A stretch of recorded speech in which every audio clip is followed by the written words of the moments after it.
Hey guys, Rorius here. Welcome back to Phoenix Wright, Ace Attorney. So, we're back at our law offices. We've just had the trial, the most like chaotic trial.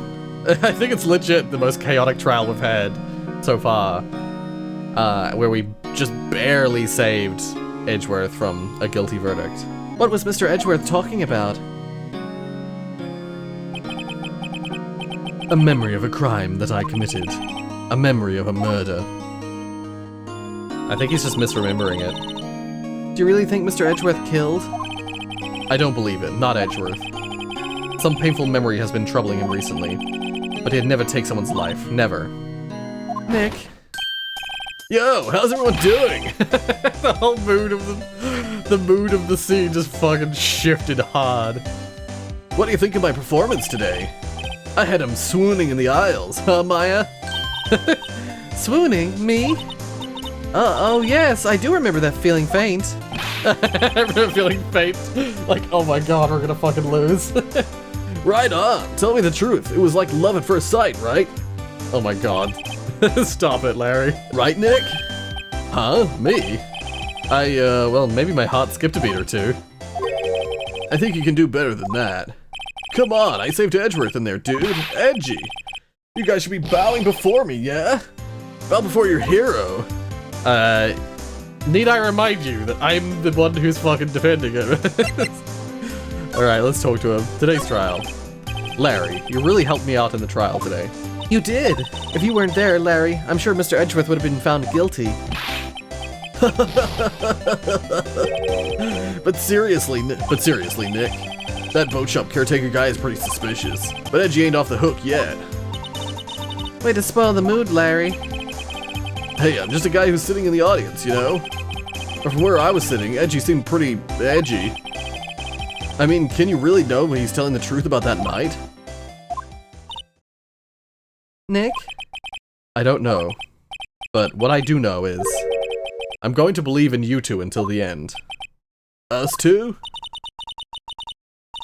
Edgeworth and who else? You mean me, right? Nah, he means me, right, Nick? Yeah, you, Larry. Not me? But why you, Larry? Huh? Actually, yeah, why me, Nick? Enough with the silent treatment. Just not gonna say anything. Is this something to do with our childhood again? Did something happen that, like, Larry and Edgeworth, because we talked about paying back Edgeworth for something, and Edgeworth didn't know what we meant. Is Larry also part of that, and he also doesn't know what I mean? Edgeworth. Nick, why do you trust Mr. Edgeworth so much? I mean, he's changed recently, true. But when we first met him, he was kind of a jerk, don't you think? You didn't know him back then. Back when he wanted to become a defense attorney. Wait, was that when you two were classmates? Yes, in grade school. They saved me, Miles, and Larry. Yeah, I thought so. They saved me, and I'll never forget it. That's why I became a defense attorney, you know. What? Hey, Larry, what's he talking about? Huh? Sorry, I kind of forgot. Yeah, of course. Okay, Nick, out with it. I'm gonna hear this story today, and that's final. Okay. It's kind of a long story, so hang in there. It was the very end of 3rd grade. I was on trial. A class trial. A class trial? Oh? You remember, Larry. Spring, end of 3rd grade. A kid in our class got his lunch money stolen. Lunch money? Our school was really small. Every month, kids would bring in an envelope with money for lunch from home. I used to do that. Back at primary school, my parents would put, like, money in an envelope. And then I'd bring the envelope to school and give it to the tuck shop, and my parents would ask me, like, what do you want to order for lunch? And they would write it on the front of the letter, on the front of the envelope, and then put money in the envelope.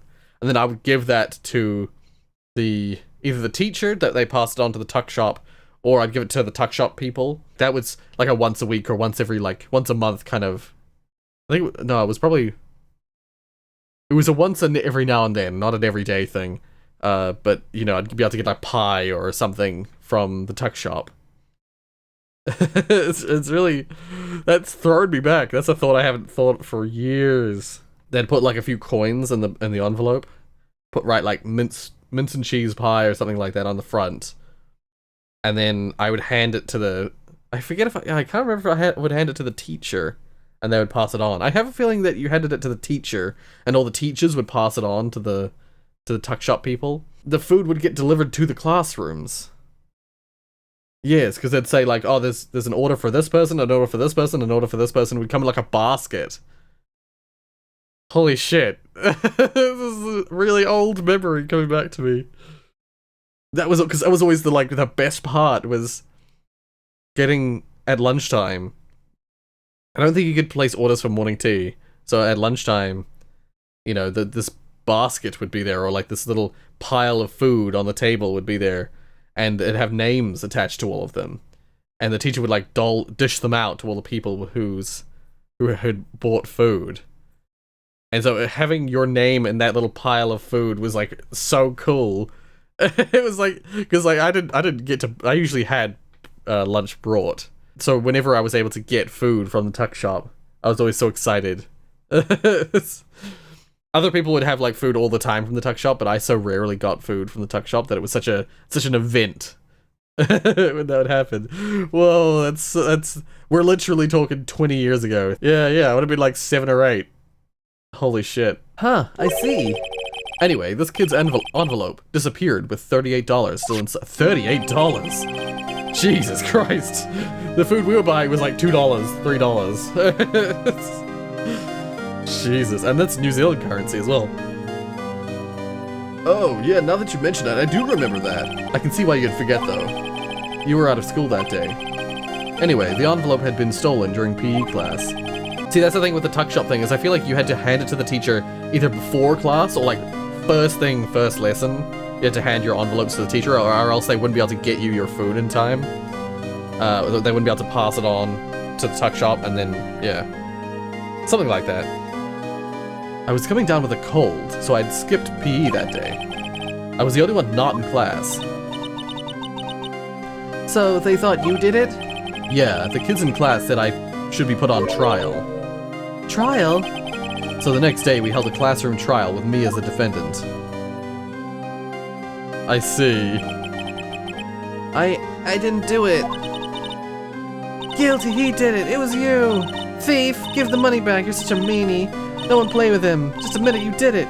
You can't hide the truth. Tell us the truth. We're not gonna play with you anymore. Yeah, oh, you shouldn't be allowed to regulate race. Oh, okay. Okay, well. Now, Phoenix, you know you shouldn't steal people's money. It's not right. In the end, even the teacher thought I'd done it. Go over and apologize, Phoenix. I didn't know what was happening. I was so sad, I couldn't stop crying. Everyone was staring at me like I'd done it. His t-shirt.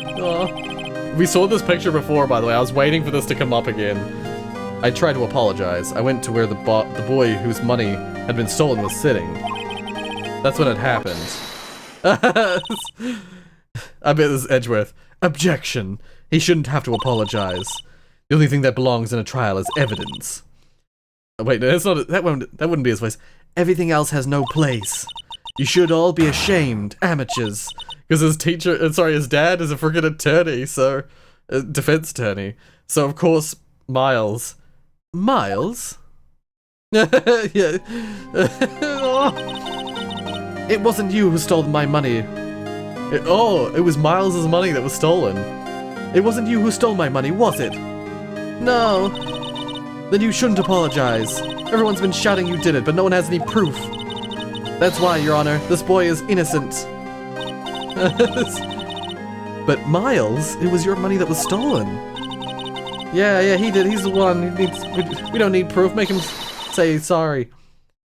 Why don't you all just shut up? Why don't you all just shut up? This is always how it is, everybody gang up and picking on one person. Just think how he feels. He said he didn't do it, so he didn't do it. Thanks, Larry. Very well. I will replace the money myself. This class trial is over. But who did it? That's how it happened. After that, the three of us were the best of friends. Wow, I had no idea. Yeah, I had no idea either. I mean, I forgot. That's when I learned what it meant to be alone. Totally alone without a friend in the world. You did a good thing, Larry. Yeah, well, I was just lucky that I took the day off from school. If I'd been there, they would have thought I'd done it. And it probably would be less likely that someone would defend Larry, probably. I feel bad, actually, about that. So, I took it kind of personally, see? When something smells, it's usually the butts. Yeah, see, that's the thing, is people always gang up on Larry. People just assume that Larry is the one who's done something. That's, yeah.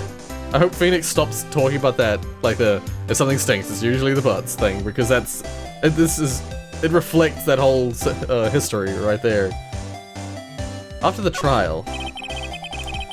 Anyway, Edgeworth and I talked about that class trial. That's when I heard his father was a defense attorney. I remember his eyes would shine when he talked about his father. Yeah. I'm going to become a defense attorney just like my father. A famous defense attorney. Then a few months later, he suddenly transferred to another school. The DL6 incident. Right. I'm not sure, but the transfer probably had to do with his father's death. That's so sad. It was several years later when I heard Edgeworth's name again. There was an article about him in the newspaper. The headline was something like, "Dark suspicions of a demon attorney. Fabricating evidence, manipulating testimonies, covering up facts." The article said he'd do anything to get a guilty verdict. Anything. But why? What happened? I mean, that's not the Edgy I used to know, at all. That's what I thought, too. I tried to get in touch with him, I don't know how many times. He never replied. I guess he didn't want to see his old friends. I couldn't just drop it, though. I wanted to meet him to learn why he had become who he became. That's what I decided. Wait, you don't mean... That's why? That's why you became a defense attorney? To meet Edgeworth? Wait, what? You're not serious. If I was a defense attorney, I knew he'd have to meet me whether he wanted to or not. In court. In court. Edgeworth believed in me, and I believed in him. He's in pain, and no one's on his side. I'm the only one who knows the real Edgeworth. I'm the only one who can help him. What the fuck? Really? That's... What? I'm so confused. Why would you choose a whole career path, a profession, just to meet a person? What the heck? Whoa, Nick. So is that why you helped me out for free? Yes. I helped you because I believed in you. Except I don't remember saying that I'd do it for free. Oh, Nick! Nick! We have to save Mr. Edgeworth. If it's the last thing we do, okay? Right. It very well may be. Oh, because this was originally the end of the game, so... Yeah, it is literally the last thing he does. First, there's that rental boat shop caretaker. We need to find out who or what he is. I'd settle for who. I guess I can clean out some of this evidence I no longer need. Okay, let's go. Oh, okay, so I'm assuming at that moment, a bunch of my court record stuff. Yeah, it's been removed. Yep. Let's just briefly go to the detention center. You look as grim as always. Mr. Edgeworth, I heard the story about the class trial. Class trial? What do you mean? You don't remember? No, I don't. Your lunch money was stolen, wasn't it? In 3rd grade? Lunch money? Oh, right. Yes, I seem to remember something like that. Nick, I think you're the only one who really remembers. Well, it probably only really mattered to me anyway. Mr. Edgeworth, didn't you know? That trial was the reason Nick became a defense attorney. Ridiculous. Gee, thanks. That said, it does sound like the kind of thing you'd do. You haven't changed a bit, have you, Wright? So simple, to a fault, even. Well, maybe, yeah, but I think you changed too much, Edgeworth. Perhaps. Yeah, why prosecute? Hey, Edgeworth, why did you become a prosecutor anyway? You used to look up to your dad. You said you wanted to be a defense attorney, right? I couldn't let myself deny reality like you. What do you mean? My father was taken from me and you want me to defend criminals? I'm sorry, Wright, but I'm not that good of a person. One suspect was apprehended in your father's murder, right? Yes, and the man trapped in the elevator with my father. Yes, the man trapped in the elevator with my father. His name was Yanni Yogi. He had to be the shooter, any way you look at it. Yet he was found innocent. That defense attorney got him off the hook. That would be Robert Hammond. Yeah, I knew this would be why he was a defense attorney. Sorry, a prosecuting attorney. On that day, 15 years ago, the three of us were trapped in that elevator for 5 hours. When we were rescued, we all suffered oxygen deprivation. I'd lost all memory of the murder. Lost your memory? Even now, I can't recall what happened in that elevator. That was the crux of Yogi's attorney's argument in court. He claimed Yanni Yogi had been not of sound mind due to the oxygen deprivation. Yogi was released due to a lack of evidence. Innocent. That's when I changed my mind. I started to hate defense attorneys. What's your relationship with Von Karma? He's my teacher, and a man who deserves respect. I learned everything I know of courtroom techniques from him. He's like my sister was to you, Nick. He is a perfectionist in all things. In court, in his personal life, he is obsessed with doing everything perfectly. There's no way to live. Perfectly, huh? In all the cases he has taken on, none were left unsolved. Not one suspect was declared innocent, ever. But that's... I know. It's possible some of the suspects were indeed innocent. However, it is impossible for us to accurately determine that in every case. All Von Karma does is his job. To find the suspect guilty perfectly.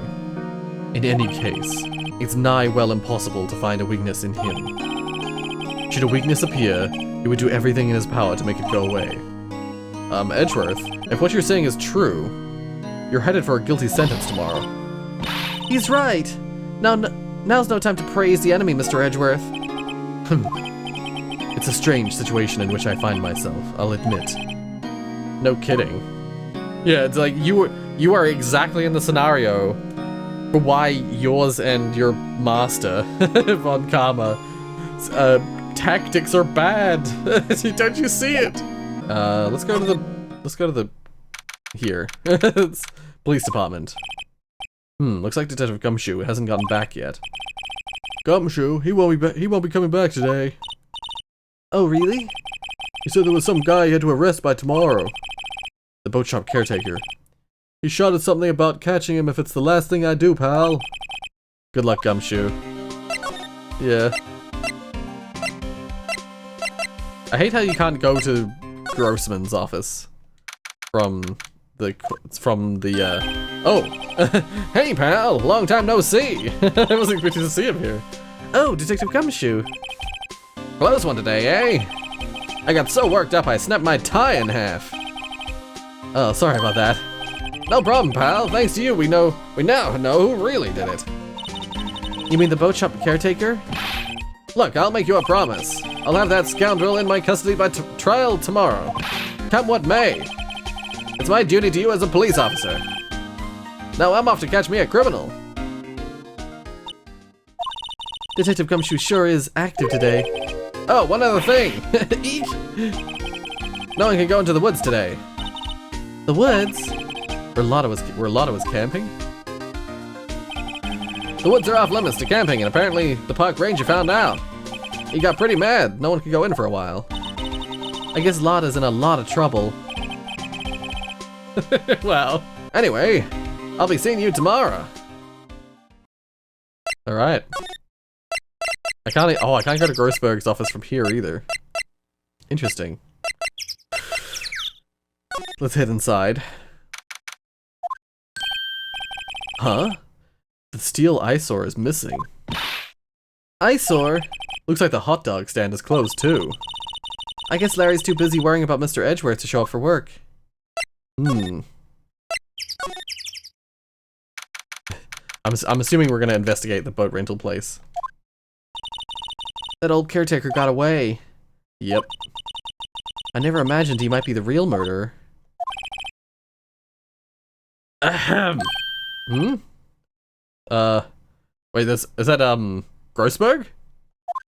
Yeah, it's like, what the heck? Hello! I was about to go to your office. What might you be doing here? After a walk, the days of my youth, like the scent of a fresh lemon. Mr. Grossberg? This is no time for idle reminiscing. Mr. Edgeworth's trial ends tomorrow. That is true, yes. But from what I saw of today's trial, Edgeworth should be fine, right? Well, I'm not so sure about that. Oh, what do you mean by that? Well, I'm not sure. If you find anything out, come by my office at once. I may be able to offer you some assistance. Thanks. Bye. What do you think Mr. Grossberg was doing here anyway? Who knows? Maybe he's gonna help me on the trial? Maybe he's on another trial? Let's just quickly examine the boat rental shop. Doesn't look like anyone's around. The caretaker must have run for the hills, huh? Yeah, it looks like it. He didn't seem like a bad person. There's a forest here beyond the bushes. Nick, the forest! There's someone in there!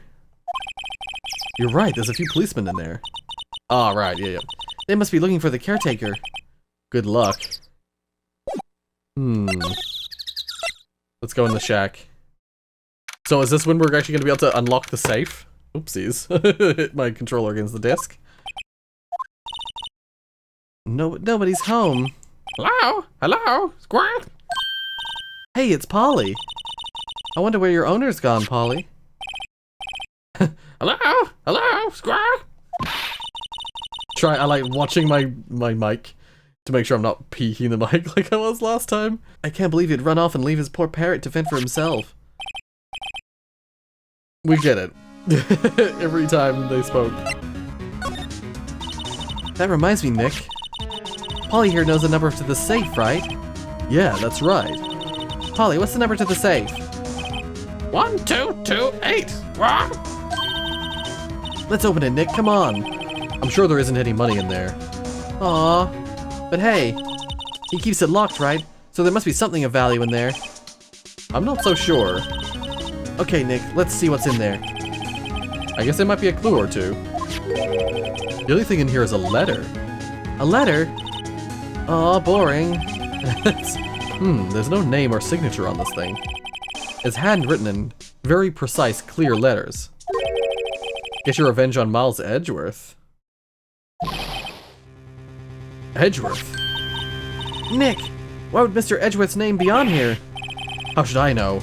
I'm gonna read the whole thing. Get your revenge on Miles Edgeworth.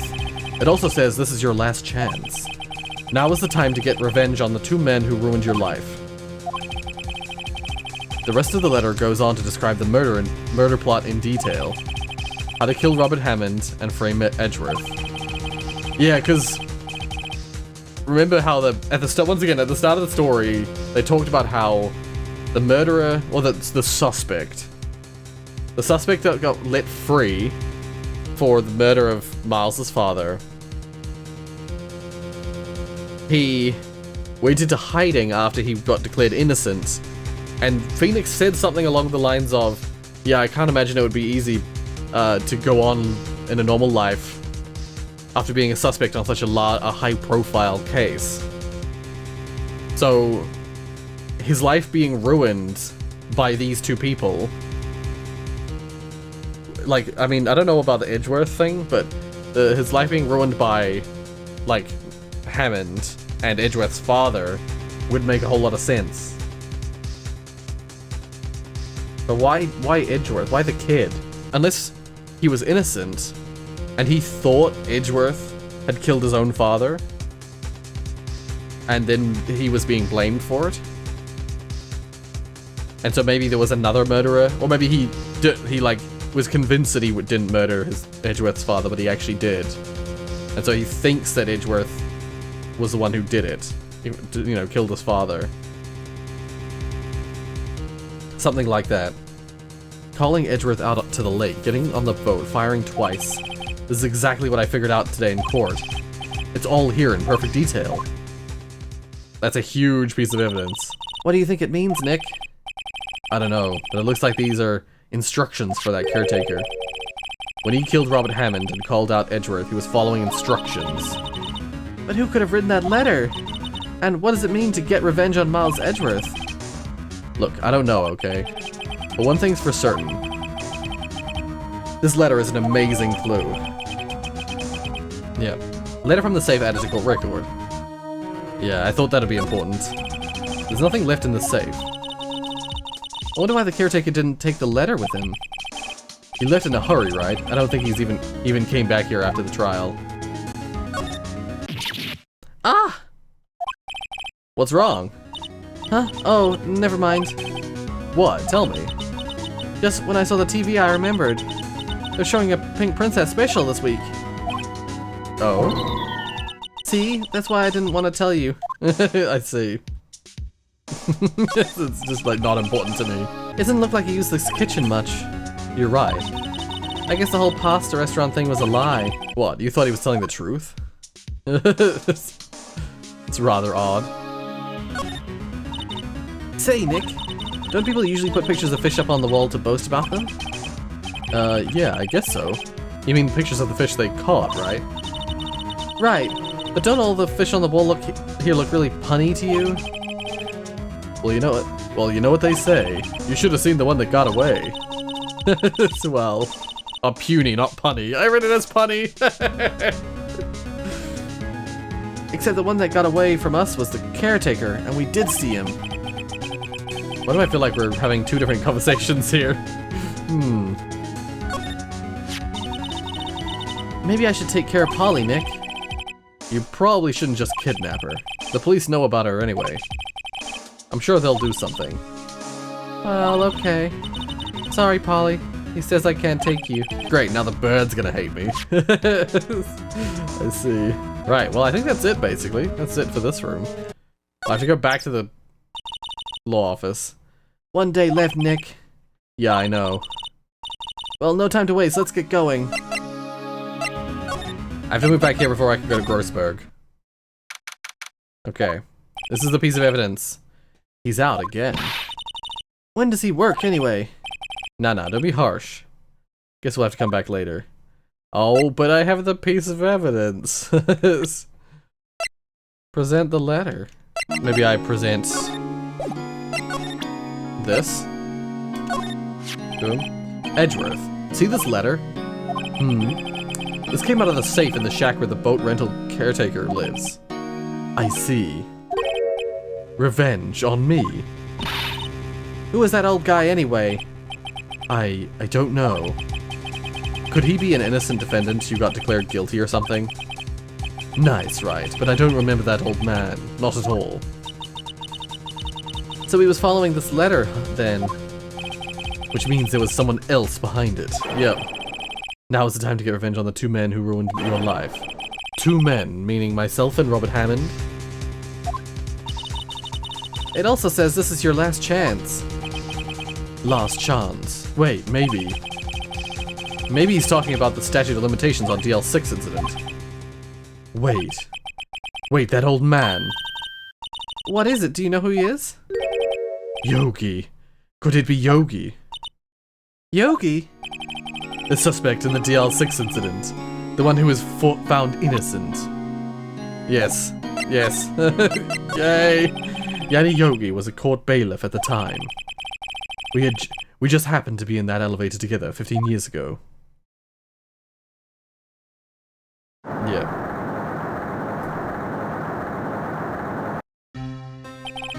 The quake was incredibly strong. Before I knew it, everything was dark. We were there for so long it felt like forever. The air thinned and the darkness closed in on us in that little box. We became unsettled. Help, I can't breathe. What? I can't. Quiet, I said quiet. You're not making this any easier. I want to get help. Help, get us out. Don't shout, you'll just use up more oxygen.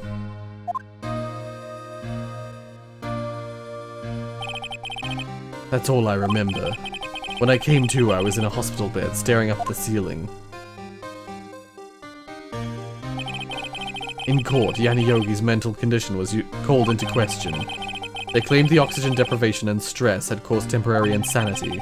In the end, the claim passed the court and Yogi was found innocent. Huh? Isn't that strange? This letter tells him to get revenge on Edgeworth.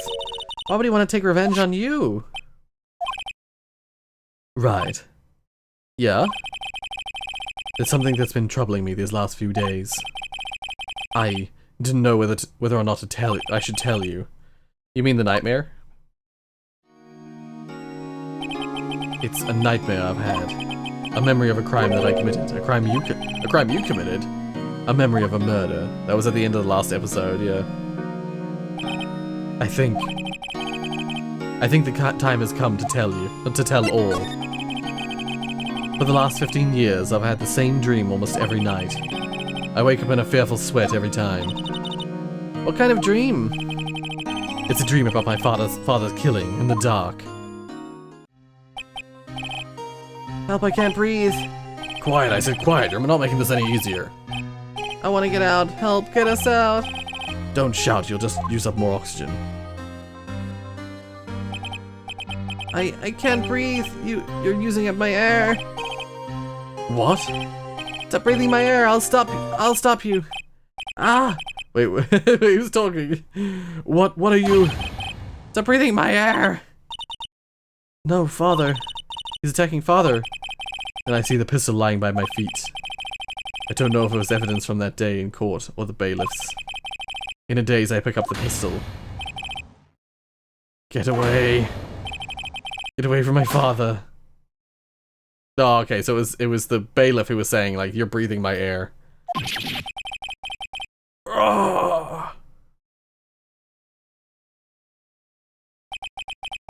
And with that scream, I wake. It's a bone-chilling scream. A scream that has rung in my ears for the past 15 years. But that's just a dream, right? Right?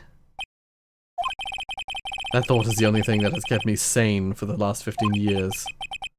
But what if I'm wrong? What if it's real? They say that sometimes people shut out memories in self-defense. Maybe it was I who killed my father.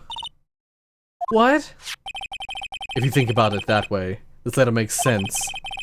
Get your revenge on Miles Edgeworth. Think about it. Yogi was really innocent. That's why he wanted revenge against me. Wait, Edgeworth, you mean it was me? I was the true criminal of DL6. I shot my father. This is bad. See, this is exactly what I was talking about earlier, but I don't know that I believe it. What are we gonna do, Nick? What can we do? I don't know. I don't think there's anything we can do, like it or not. If there's someone else who knows a lot about the DL6 incident, maybe. There is, Nick! Grossberg. There is someone who knows a lot about DL6. Yep. So this is the time to go to Grossberg. Yep. Mr. Grossberg. Ah, hello there. What's wrong? You look troubled. No kidding, I can't believe you're not. My. Just calm down and tell me what's happened. It's Mr. Edgeworth. He...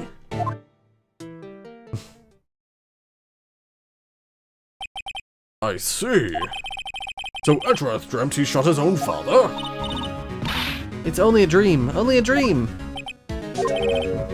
I wonder. What?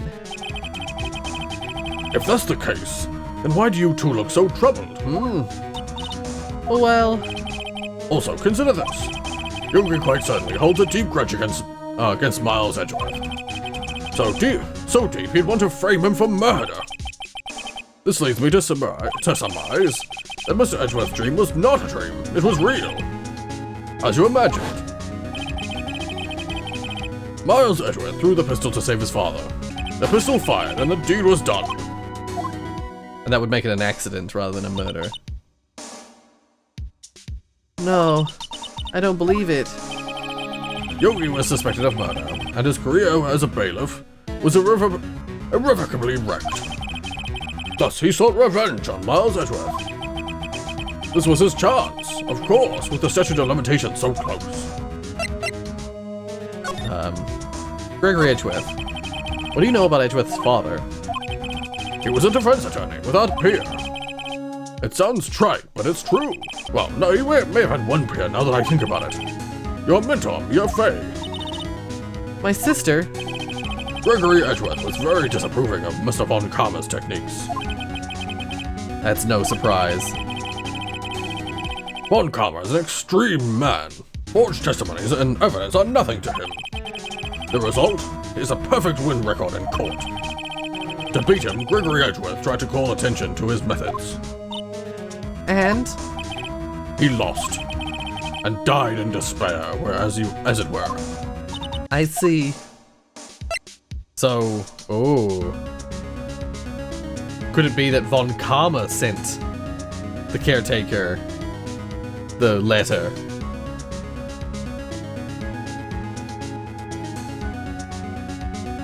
Okay, so hear me out.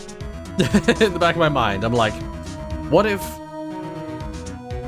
Miles is actually, his memory is a dream, is in fact a dream, and what actually happened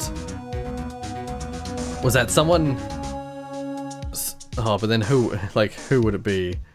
Like, I was imagining the elevator being half stuck between two floors, but you still being able to see into it.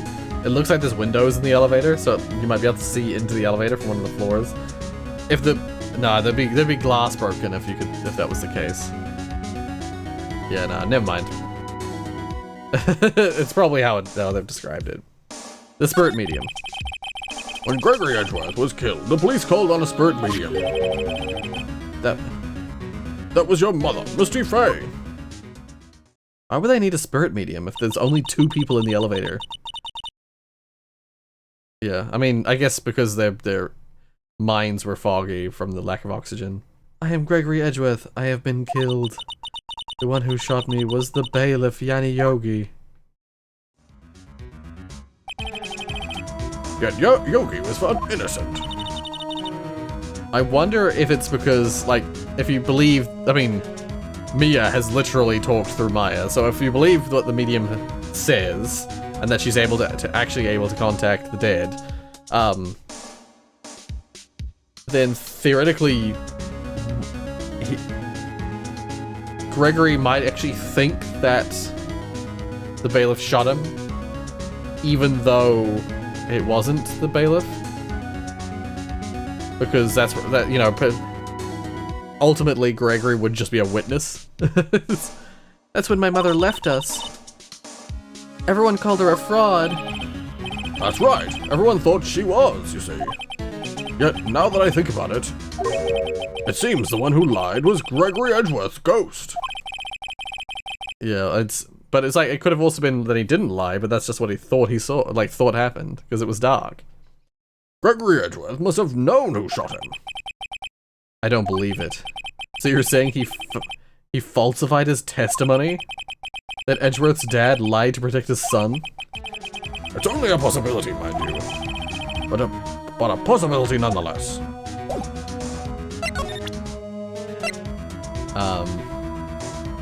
What if I present him this? Oh ho! So this is the letter? It does seem that Yogi was following this letter when he killed Hammond. But why kill Robert Hammond? Hammond was the skilled defense attorney. But he defended his clients not for their sake, but for his sake. Oh? His own sake? He never trusted his clients, that one. The only thing he trusted was his own ability. But he got his client found innocent, so why should it matter?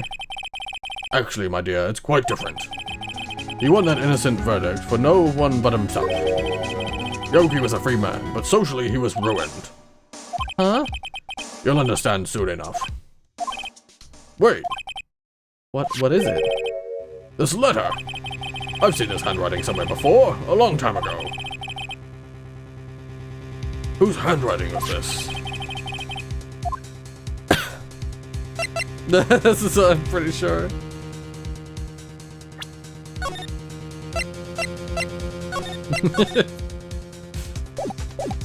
Manfred von Kama. Could it be Manfred von Kama? Von Kama? Why would he have something to do with this? Well, I'm not sure. Von Kama. Von Kama. Wait, you're right, my boy. This is Von Kama's handwriting, I'm sure of it. I used to see it all the time on court reports. What? But that means the one who told Mr. Yogi to kill was... Correct. Manfred von Kama himself. What does this mean, then? See, I was right. I totally I called it. Holy shit. Why would von Kama want to frame Edgeworth?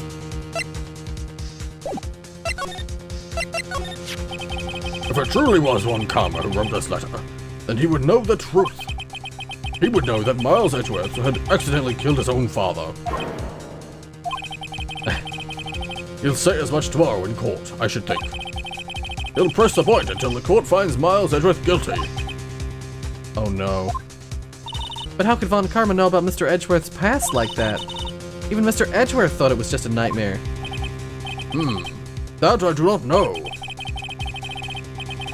Yet I do know that von Kama is both persistent and a perfectionist. He may be seeking to satisfy a grudge against Gregory Edgeworth by hurting his son. Oh. What do you mean? It was 15 years ago. Von Kama met Gregory Edgeworth in court, and von Kama did win. But he didn't make it through the trial unscathed. Oh?